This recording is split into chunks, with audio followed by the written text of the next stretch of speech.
හරි ළමයි ඔන්න අද පේපර් එකකින් අපි ඩිස්කස් කරන්නේ දකුණු පළාත් අධ්‍යාපන දෙපාර්තමේන්තුවෙන් පවත්වපු 2023 ගණිතය සෙකන්ඩ් පේපර් එකේ B කොටස. හරිද? එතකොට මේකේ කලින් පේපර්ස් අපි ඔක්කොම ඩිස්කස් කරලා තියෙනවා. ඒ වීඩියෝස් චුට්ටක් බලන්න අපේ පරණ වීඩියෝස් වල. හරි අපි යමු පළවෙනි ගානට. මොකක්ද මේකේ තියෙන්නේ? සංචාරකයෙක් right. තම මෝටර රථයෙන් සංචාරය කරනු ලබන්නේ සෑම දිනකම ඊට පෙර දිනට වඩා කිලෝමීටර් 5ක් බැගින් වැඩිපුර ගමන් කරන පරිදිලු. ඔහු සිව්වන දිනේදී කිලෝමීටර් 23ක් ගමන් කරනලු. පළමු දිනේ ගමන් කළ දුර සූත්‍ර භාවිතයෙන් ගණනය කරන්න. හරි. එතකොට මේ ගාන හදන්න ඉස්සෙල්ලා අපි පොඩි දේවල් ටිකක් අඳුරගමුකෝ. සමාන්තර ශ්‍රේණියක මේක සමාන්තර ශ්‍රේණියක්. ඇයි එහෙම වෙන්නේ කියලා මම කියන්නම්. ශ්‍රේණියක් සමාන්තර ශ්‍රේණියක පළමු පදය මුල් පදය අපි හඳුන්වන්නේ A වලින් right පොදු අන්තරය එහෙනම් පද දෙකක් අතර අන්තරය අපි හඳුන්වන්නේ මම ඒකට පොදු අන්තරය කියලා දාන්න ඒක හඳුන්වන්නේ D වලින් කීවෙනි පදයද කීවන පදයද කියන එක හඳුන්වන්නේ TN වලින් එහෙම ඔව් කීවෙනි පදයද හඳුන්වන්නේ N වලින් N වන පදයේ අගය හඳුන්වන්නේ TN වලින්. ඔන්න ඔය ටික තමයි ශ්‍රේණියේ අපිට අවශ්‍ය වෙන අකුරු ටික. එහෙම නැත්නම් මෙයාලට හැමතිස්සෙම කියනවා දැන් මුල් පදයේ A පොදු අන්තරයේ D කීවන පදයේද කියන එක N. කියන්නේ N වන පදය මේ N වෙනුවට ඕන එකක් වෙන්න පුළුවන්. තුන්වෙනි පදය, හතරවෙනි පදය, N වන පදයේ අගය. ඒ තුන්වෙනි පදයේ අගය කීයද කියන එක TN වලින් නිරූපණය කරනවා. එතකොට මේ ගාන ගත්තාම මේ ගානේ සෑම දිනකම ඊට පෙර දිනට වඩා කිලෝමීටර් 5ක් බැගින් වැඩිපුර ගමන් කරනවානේ. ඒ කියන්නේ ළමයි පළවෙනි දවසේ 3 නම් කීය කිලෝමීටර ඊළඟ දවසේ යනවා 3 දන 5 8ක්. ඊළඟ දවසේ යනවා 8 දන 5 13ක්. ඊළඟ දවසේ යනවා 13 දන 5 18ක්. ඔන්න ඔය වගේ යනවා. ඒතර මේ හැම තැනම පොදු අන්තරය. ඒ කියන්නේ මේ පදයෙන් මේ පදය. යම් කියන්නේ පෙර පදයෙන් පසු පදය අඩු කරාම හැමතිස්සෙම මේ දෙන්න අතර වෙනස කීයද? 5යි. අන්න ඒකට තමයි අපි කියන්නේ පොදු අන්තරය. මෙම් පොදු අන්තරයක් තියෙන ශ්‍රේණිය වලට අපි කියනවා සමාන්තර ශ්‍රේණි කියලා. දැන් ඔයාලා 11 වසරේදී මේගොල්ලන්ට එනවා ගුණෝත්තර ශ්‍රේණි කියලා જાතියකුත්. හරිද? හරි. එතකොට දැන් මේ ගානේ අපි ගාන ගැන බලමුකෝ. මේකේ කියනවා සෑම දිනකම ඊට පෙර දිනට වඩා කිලෝමීටර් 5ක් වැඩින් ගමන් කරයි. ඒ කියන්නේ පොදු අන්තරය ගැනනේ කියන්නේ. එහෙනම් මේ ගානට අනුව පොදු අන්තරය කීයද? එහෙම නැත්නම් D කියන්නේ කීයද? 5. ඊළඟට අපිට දීලා තියෙනවා සිව්වෙනි දිනේදී කිලෝමීටර් 23ක් ගමන් කරයි. සිව්වෙනි දිනය කියන්නේ ශ්‍රේණියක් අපි ලිව්වොත් එහෙම මොකද 1 2 3 4 right මේක තමයි සිව්වෙනි දිනේදී ගමන් කර දුර. කියන්නේ හතරවෙනි පදය ගැන තමයි ඔය කියන්නේ. ඒ කියන්නේ T4 අගය අපිට දීලා තියෙනවා. හතරවෙනි පදයේ අගය, n වන පදයේ අගය. n වන පදයේ අගය Tn නම් හතරවෙනි පදයේ අගය T4. එහෙනම් එයාගේ අගය අපිට දීලා දෙනවා 23ක් කියලා. පළවෙනි ගණ්ඩේ අපෙන් අහන්නේ පළමු දිනේදී ගමන් කළ දුර. මේ මුල් පදය කීයද කියන එක තමයි ඔය අහන්නේ. මුල් පදය කියන්නේ කවුද? A. ඒ තමයි අපෙන් අහන්නේ. එතන අපි D දන්නවා, T4 අගය දන්නවා. ඒ කියන්නේ n කියන්නේ හතරවෙනි පදය. n වෙනි හතරවෙනි පදයට තමයි මේ ගාන දාන්න ඕනි කියන එක දන්නවා. ඒ කියන්නේ ආදේශය කරන්න ඕනේ. ඒත් අපි දන්නවා සමාන්තර ශ්‍රේණියක සූත්‍රයක් තියෙනවා ළමයි. මේක නම් හොඳට මතක තියාගන්න ඕන. මොකක්ද? සමාන්තර ශ්‍රේණියක n වන පදය. ඒ කියන්නේ Tn වන පදය මේ සූත්‍රයෙන් ලැබෙනවා. මොකද Tn සමානයි a ධන n ඍණ 1යි එක වාරයක් d කියන එක. මෙන්න මේක හරීම වැදගත්. Tn සමානයි a ධන n ඍණ 1 වාරයක් d. n වන පදය. එතකොට අපිට මෙන්න මේ පදයට මේ අපි ගාව තියෙන දත්ත ටික ආදේශ කරොත් අපිට පුළුවන් මෙන්න මේ නොදන්න පදය. කියන්නේ a පළවෙනි පදය කීයද කියන එක හොයන්න. ඒකනේ අපිට මෙතන හොයන්න තියෙන්නේ. එහෙනම් අපි ලියමු බලන්න මුලින්ම සූත්‍රය. මොකද අපි දන්නවා සූත්‍රය Tn සමානයි a ධන n ඍණ 1යි d. ළමයි මේක අමතක කරන්න බෑ. හරිද? ඒ කියන්නේ මේක මතක තියාගන්න ඕනේ සූත්‍රයක්. මේක හොඳට මතක තියාගන්න මෙයා පාවිච්චි කළා තමයි අපි මේ ශ්‍රේණි ගණන් හදන්නේ. හරි අපි දන්නවා T4 කියන්නේ කීයද 23 කියලා අපි දන්නවා. ඒතර මේ සූත්‍රයට n සමානයි 4 අපි ආදේශ කරමු. එතකොට T4 සමානයි ඒ කියන්නේ අපිට හොයන්න තියෙන පදේ. කියන්නේ පළවෙනි පදේනේ අපෙන් අහන්නේ කියන්නේ පළවෙනි දවසේ ගිය දුර. එතකොට T4 කියන්නේ මේ හතරවෙනි පදේනේ. එතකොට n කියන්නේ හැමතිස්සෙම 4 කියන එක. එතකොට 4 ඍණ එක වාරයක් d කියලා කියන්නේ කීයද ළමයි?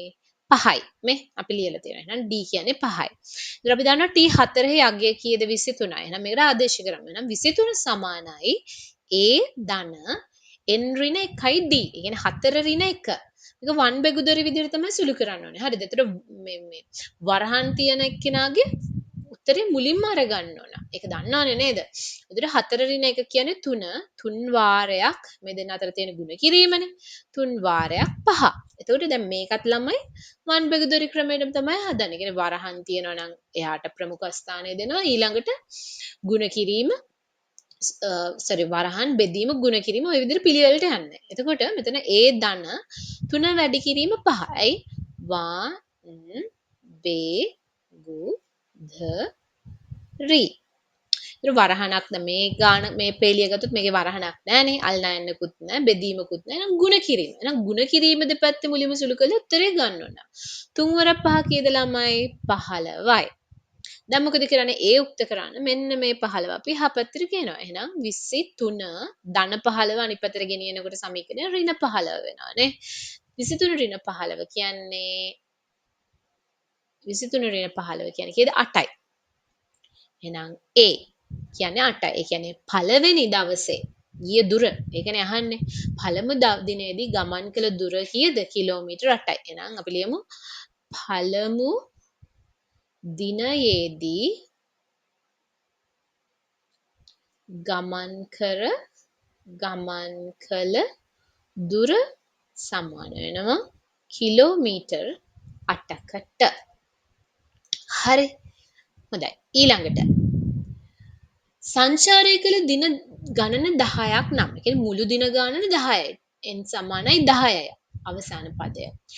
අවසන් දිනේදී ගමන් කළ දුර. right. ඔය අපෙන් අහන්නේ මොකක්ද? අපෙන් අහනවා සංචාරය කළ මුළු දුර දින ගණන කීයද? සංචාරය කළ මුළු දින ගණන කියන්නේ 10යි. ඒ කියන්නේ n සමානයි 10යි.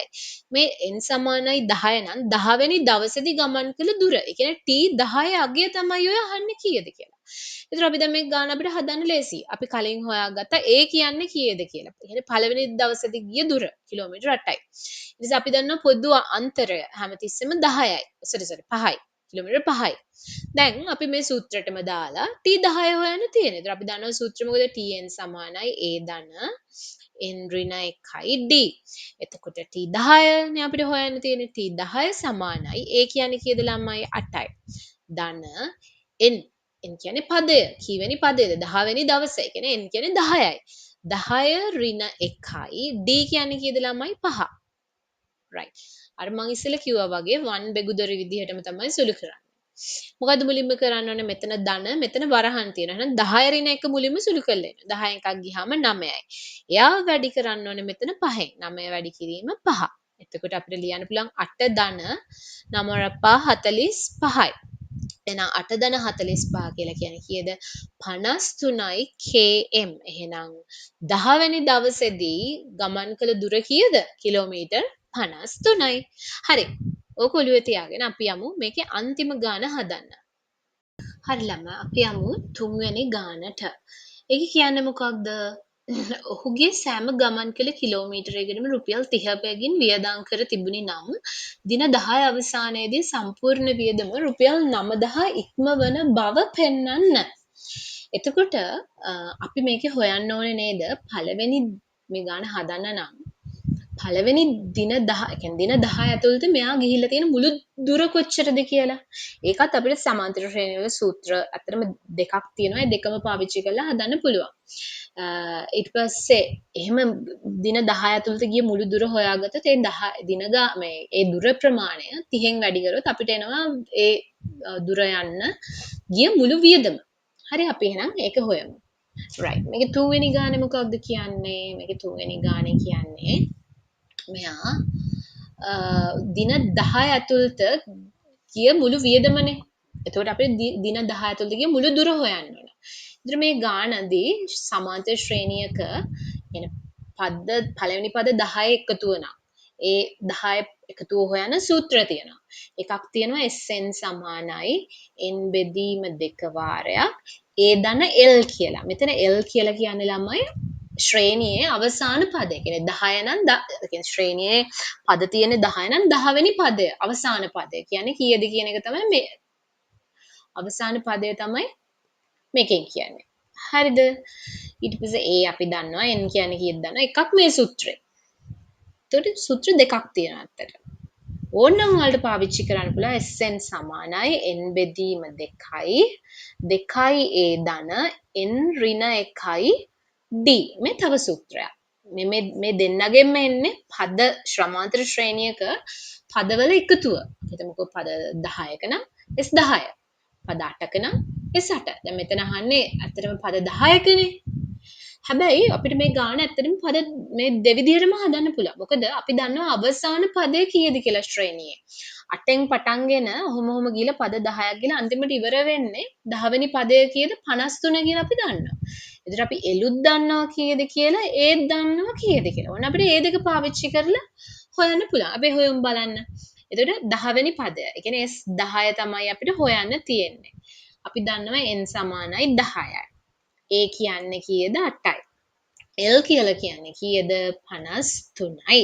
අපි බලමු SN ගේ අගය කීයද කියලා. S10 අගය කීයද? S10 සමානයි n බෙදීම 2. n කියන්නේ 10. බෙදීම 2යි A ධන L.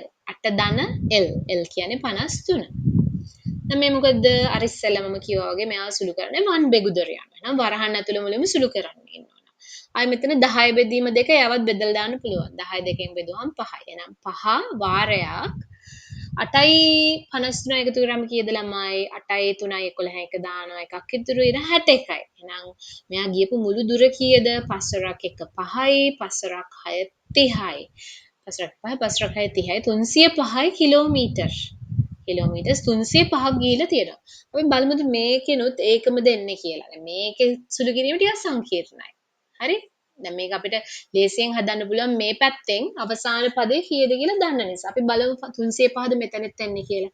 S10 සමානයි 10 බෙදීම 2යි 2යි A 2 වැඩි කිරීම A. A කියන්නේ කීයද ළමයි 8.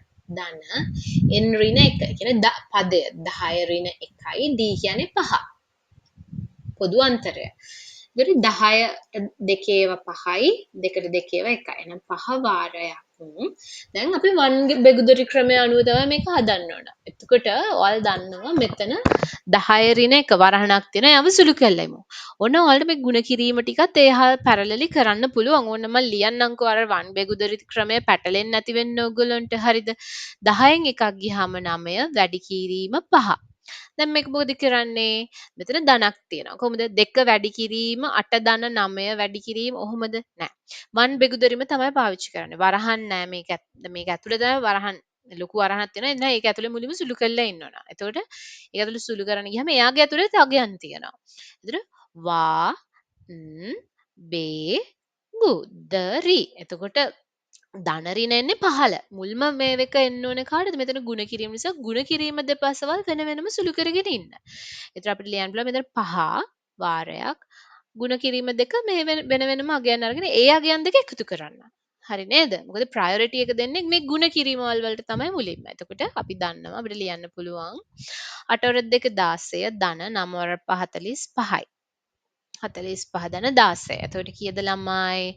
sorry 5 වාරයක් 16යි 45 එකතු කරාම 6යි 5යි එකතු කරාම 11 එක දන එකක් ඉතුරු 4යි 1යි එකතු කරාම 5යි අර 1යි 6යි.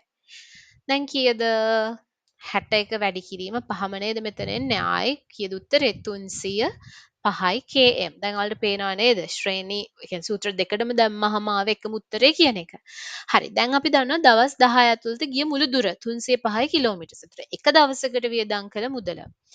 එක් දවසක වියදම කීයද රුපියල් 30යි. එම නිසා මුළු වියදම වෙන්නේ කීයද 305. 305 වැඩි කරන්න ඕන රුපියල් 30න්. එතකොට 3 5 5 දන එකක් ඉතුරුයි. 3 වරක් බිඳුවයි අර එකයි 1යි 3 වරක් 3 9යි. රුපියල් අමතර තව බිඳුවකුත් තියෙනවානේ. ඒ බිඳුව මෙතනට දානවා. එහෙනම් රුපියල් 9150ක් තමයි මෙයාට ගියපු මුළු වියදම වෙන්නේ. එතකොට අපෙන් අහන්නේ ඒ වියදම රුපියල් 9000 ඉක්මවන බව පෙන්වන්නනේ. එම නිසා මොකද 9150 විශාලයි 9000 බැවින් මුළු වියදම රුපියල් 9000 ඉක්මවයි. හරි. එච්චරයි මේ ගාන. බලන්න ලේසි ගානක් නේද? සමාන්තර ශ්‍රේණි ගාන ඔන්න ඔය විදිහටයි අපි හදන්න පුළුවන්. මම හිතන්නේ මේක ඇත්තටම සමාන්තර ශ්‍රේණිය වලට අදාළ ගොඩාක් කොටස් කවර් වෙනවා මේ ගානෙන්. හොඳ ගානක්. ඔන්න ඔයාලට ප්‍රැක්ටිස් කරන්න හොඳ ගානක්. එහෙනම් අපි ඊළඟ වීඩියෝ එකෙන් චුටි චුටි වීඩියෝස් දාන්නම්. ඊළඟ වීඩියෝ එකෙන් වෙන්න අපි මේ ගානේ දෙවනි කොටස සාකච්ඡා කරමු. ඒ කියන්නේ 8 වෙනි ගාන සාකච්ඡා කරමු.